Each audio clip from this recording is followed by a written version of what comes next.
Ganga versus मंगा।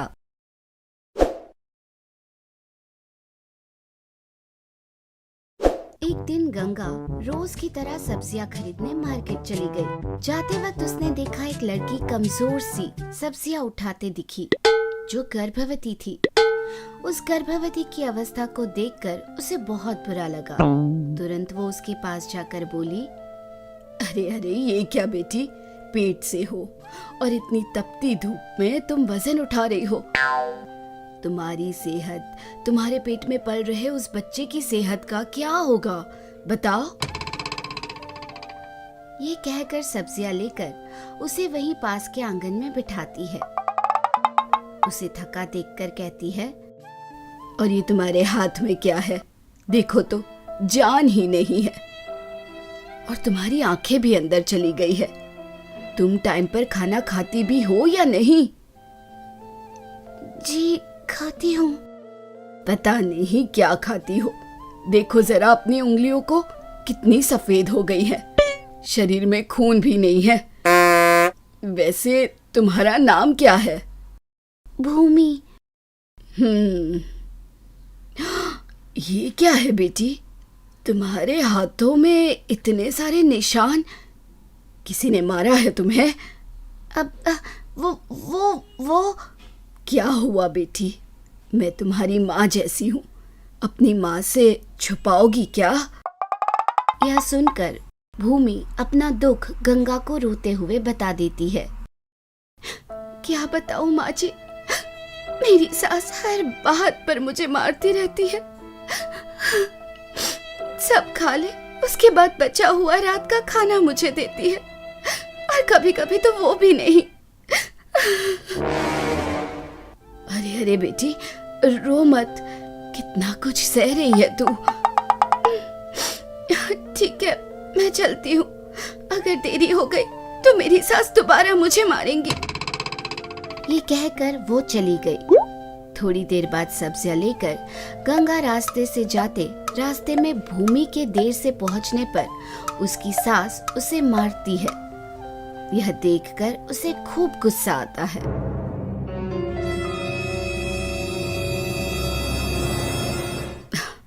ये इंसान है कि जानवर, एक गर्भवती लड़की होने के बाद भी उसे ऐसे पीट रही है।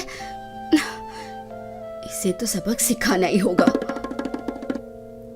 भूमि को पीटने के बाद भूमि की सास भूमि से कहती है, अजी सुन, मेरे वापस आने तक सारे बर्तन धुल कर हो जाने चाहिए, सारे कपड़े भी धुल जाने चाहिए, वरना वो बेल्ट दिख रही है ना। कहकर आराम से पंखे के नीचे बैठकर टीवी देखती है। भूमि कुछ तो कर नहीं सकती, वो बर्तन मांजने लगती है। तब गंगा वहां पहुंच जाती है और भूमि को देखकर कहती है, अरे अरे, ये सब क्या है बेटी, तुम पेट से हो और इतना सब कुछ कर रही हो, तुम उठो, ये सब मैं देख लूंगी। नहीं नहीं माँ जी, आप क्यों तकलीफ करती हैं? अरे ऐसे क्यों कह रही हो, मेरी बेटी होती तो क्या मैं ये सब नहीं करती? चलो चुपचाप वहां कुर्सी पर बैठ जाओ।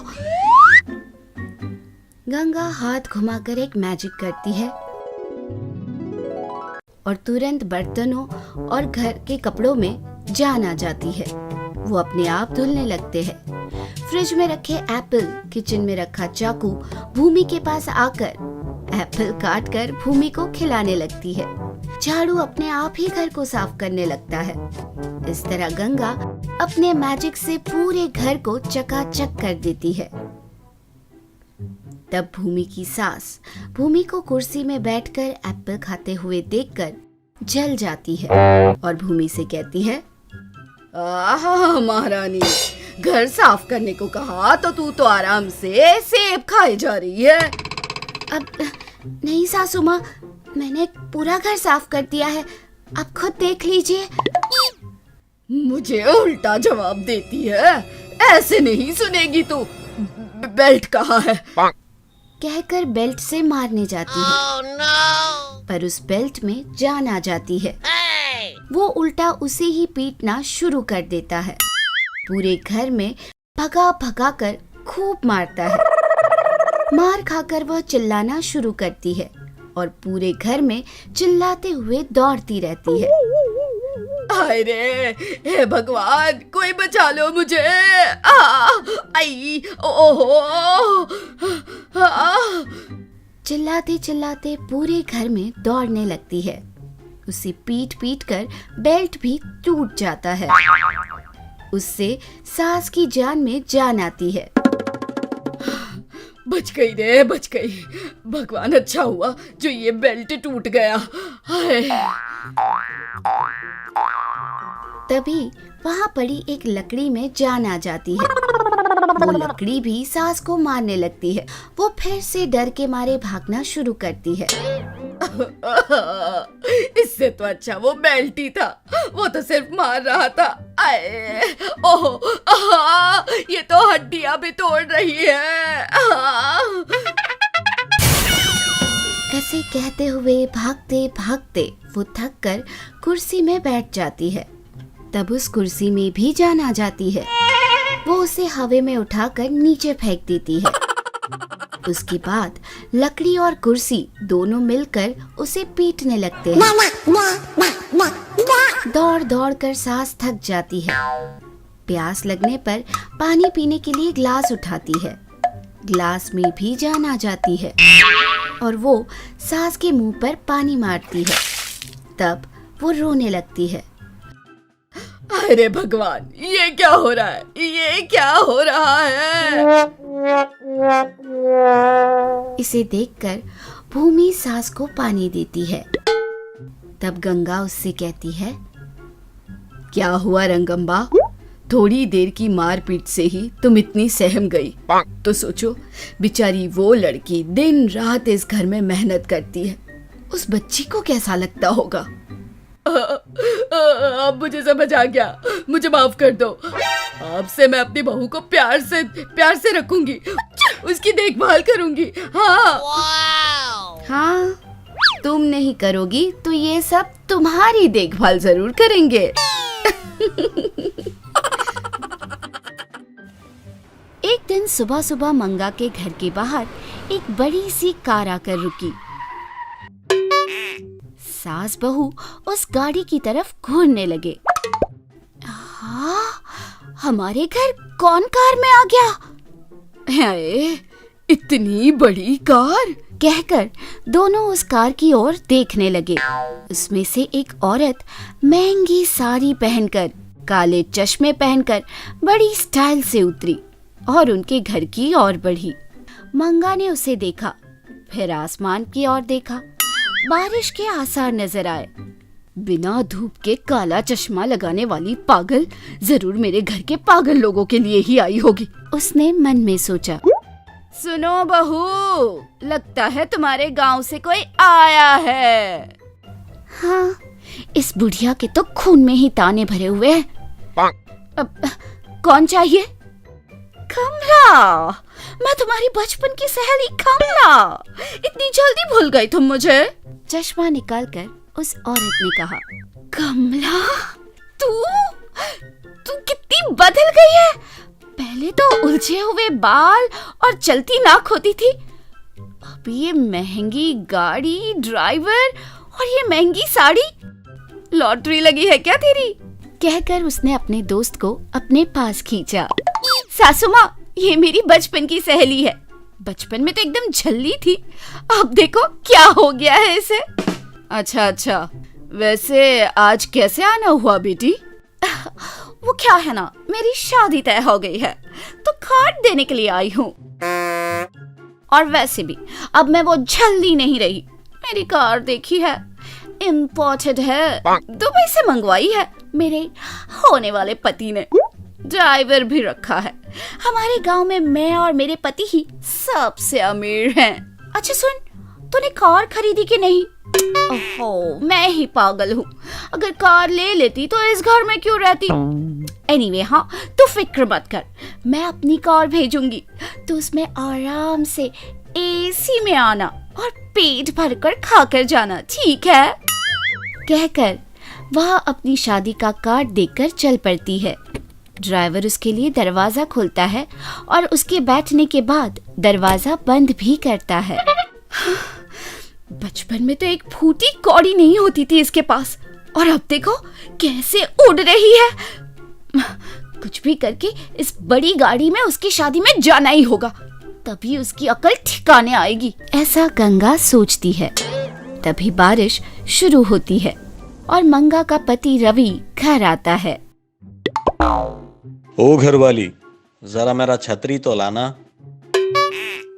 बहू, जरा वो छतरी अपने ससुर को तो देना। सुनते ही गंगा अंदर जाती है और धूल भरी छतरी को 2 बार जमीन पे मारती है। छतरी इतनी पुरानी थी कि टूट गई। बहुत देर से बहू के ना आने पर मंगा अंदर जाती है। अरे ये क्या कर दिया तूने? ये तुम्हारे ससुर के परदादा की थी। अगर उन्हें पता चला कि तूने उसे तोड़ दिया है तो वो नहीं छोड़ेंगे। अब क्या करें? चल तू बिना आवाज के मेरे साथ चल चल। कहकर वह अपनी पुरानी पेटी से एक किताब और कलम निकालती है। ये क्या, छतरी चाहिए थी और किताब और कलम निकाल रही हैं। ऐसा सोचती है तभी आंगन से, ओ मंगा, छतरी ला रही है कि नहीं? हाँ हाँ, जरा रुकिए, आ रही हूँ। कहकर जल्दी से उस किताब से एक छतरी बनाती है और छतरी सच में बन भी जाती है, बिल्कुल असली की तरह। उसे लेकर मंगा ने बहू को दिया और कहा, जा इसे ले जा और अपने ससुर को जल्दी से दे दे, जा। उस छतरी को देखकर गंगा को एक आइडिया आता है। दूसरे दिन पलंग पर लेटी हुई सास के पैर दबाते हुए वह कहती है, अब सुनिए सासू माँ, मुझे कुछ चाहिए। क्या चाहिए? कुछ नहीं सासू माँ, आपको तो पता ही है, मेरी दोस्त कमला की शादी है। वो आई थी ना बुलावा देने। आप तो जानते हैं वो कितना फेंक रही थी। मुझे भी उसी की तरह बड़ी सी गाड़ी में जाना है उसकी शादी में। क्या कहा? गाड़ी, वो भी बड़ी? इतनी बड़ी कार कहाँ से लाऊंगी मैं? सासू माँ, आपने किताब में से छतरी बनाई तो बन गई ना, बिल्कुल उसी तरह मैं आपकी किताब में कार बनाऊंगी और उसकी शादी में बड़ी सी कार में जाकर आऊंगी। दे तो दूंगी, पर तुझ में लालच भी तो है और ऊपर से तेरी कलाकारी भी खराब। क्या सासू माँ, आपको नहीं पता, मैं अपने स्कूल के ड्राइंग में अव्वल आती थी, अव्वल। मेरी कलाकारी पर तो मेरी टीचर भी फिदा थी। यकीन नहीं आता तो पहले आपको उतार कर दिखा दूं कार। कहकर वह भीख मांगने लगती है। सास मान जाती है और तब से बहू इंटरनेट पे गाड़ियों की तस्वीर देखने लगती है। उसने कार बनाने की कोशिश तो बहुत की पर बना नहीं पाई। हे भगवान, कार बनाना इतना मुश्किल कब से हो गया? इस बार तो मुझे बनाना ही होगा। इस बार से उसने पूरी शिद्दत से एक BMW बनाना सीख लिया और मैजिक बुक में कार बनाई। बस और क्या था, एक बड़ी सी कार उसके घर के आगे खड़ी हो गई। ये सब देखकर मंगा सब समझ जाती है। इस बेवकूफ को जितना भी बोलो समझेगी नहीं। पता नहीं अब कौन सा बवाल खड़ा करेगी ये। देखिए सासू माँ, मैं इस कार में उसकी शादी में जाऊंगी और ठाठ से उसके सामने हॉर्न बजाऊंगी और उसका मुंह खुला का खुला रह जाएगा। कहकर खुशी खुशी कार में बैठकर उसे चलाने लगती है। रवि बाहर से आते हुए दिखता है। सुनिए ससुर जी, मेरे साथ चलिए, मैं आपको पूरा गांव घुमाऊंगी और मेरी दोस्त की शादी में चलेंगे हम और खूब खा कर आएंगे। चलिए। शादी? बिल्कुल बिल्कुल। वैसे भी रोज रोज इस बुढ़िए की हाथ का खाना खा खा के मेरी जबान सूद गई है। देखा मेरी बहू को मेरी कितनी परवाह है। अपनी कार में सबसे पहले मुझे घुमाने ले जा रही है। मैं जाकर आता हूँ।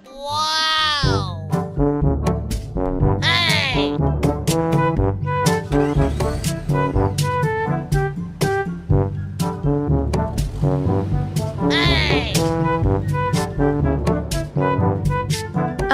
ससुर जी, एसी चलाओ। कितनी ठंडी हवा आ रही है। और नहीं तो क्या, आपने क्या समझा है अपनी बहू को? आपके लिए एसी कार ली है। अब ससुर जी, अच्छा गाना सुनेंगे? कहकर रेडियो ऑन किया। गाने चल रहे थे और रवि मजा ले रहा था। ससुर जी, अब आप देखिए, आपकी सीट ना सोफे जैसे खुल जाएगी। कहकर उसने एक बटन दबाया तो सोफा रिक्लाइनर की तरह खुल गया। अरे, ये कार है कि हवाई जहाज? यह कहते हुए रवि बहुत खुश हुआ। इतने में अचानक एक भेड़ का झुंड उनके रास्ते में आया। यह देखकर रवि घबरा जाता है। अरे ब्रेक तो लगाओ। वही तो देख रही हूँ, ब्रेक नजर नहीं आ रही। हे भगवान, सब तो उतार दिया, बस जल्दी में ब्रेक उतारना भूल गई। भेड़ों से बचकर उसकी कार जाकर दलदल में फंस जाती है। कार भी खराब हुई और कपड़े भी। मेरी पत्नी की बात ना मानकर जो तुम्हारे साथ आया, ये होना था मेरे साथ। दोनों उसी हालत में घर आते हैं और उनकी अवस्था देखकर मंगा बहुत हंसती है। मैंने कहा था ना आपसे, सुना नहीं। कोई बात नहीं, अभी अभी खाना बनाया है, चलिए खा लीजिए। मैंने सोचा था कि इसके हाथ से बनाया हुआ खाने से बचूंगा, पर नहीं बच पाया। सब तुम्हारी वजह से। कहकर गंगा की ओर गुस्से से देखता है।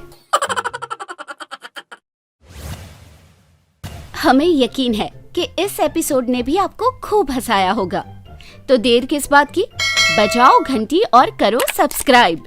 आप गंगा के फैन हो या मंगा के, ये जरूर बताना।